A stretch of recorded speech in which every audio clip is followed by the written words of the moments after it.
I dived in the lake with a similar group of people in 2008. We were doing some research for the EPA and the CSIRO, checking for contaminants in the silt at the very bottom of the lake. But a long time between drinks, so to speak, so really nice to be able to go back into the Blue Lake at the start of this year and do some more research and do some underwater filmmaking.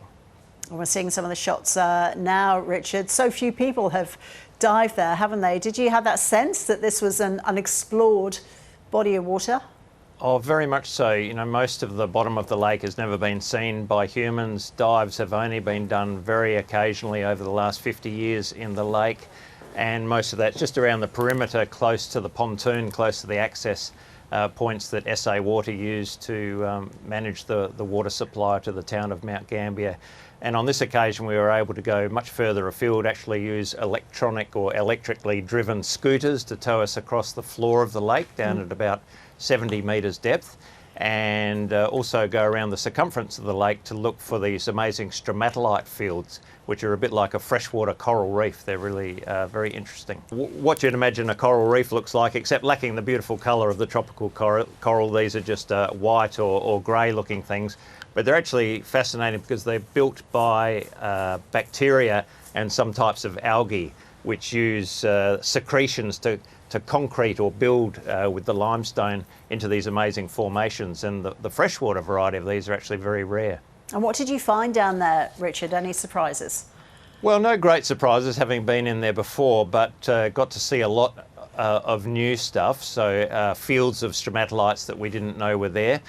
We were particularly interested, as you mentioned in the opening, looking for these fractures in the limestone walls of the Blue Lake, particularly on the northeast side of the Blue Lake, which is very close to the centre of the town of Mount Gambier, and that's part of the aquifer where the groundwater moves through the rock, and potentially if there was a spill or a contamination in Mount Gambier township, that could move through into the groundwater, which is the drinking water. So we were looking for signs that water was moving through, and also looking to see if there was any staining or features on the walls which might suggest there had been contaminants, and very happy to report that it all looked pretty pristine.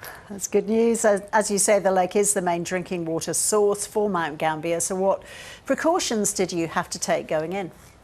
Yes, good point. We had to make sure all our diving equipment was cleaned before we could enter the lake. The last thing we wanted to do was introduce a species of noxious weed or algae from another freshwater site in particular into the Blue Lake. But most of us had been diving in the ocean previously before this, so that did decrease the risk, but we still had to make sure that the equipment was all clean and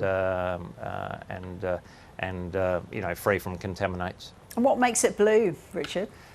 Good question. Well, it's blue in the summertime, and look, I'm not a scientist, but my understanding is that in summertime there's a layer at about 30 metres down, which we saw the last time we went in there, and the sunlight hits this layer underwater and then reflects back up, making it look iridescent and blue. But in winter time, the whole body of water inverts and kind of goes through this cycle where the hot and cold water turn over, and all those the particles that are making up that layer disseminate through the lake, and so it goes into a more dull grey colour. Great to have a chat with you, Richard. Thank you. Thank you.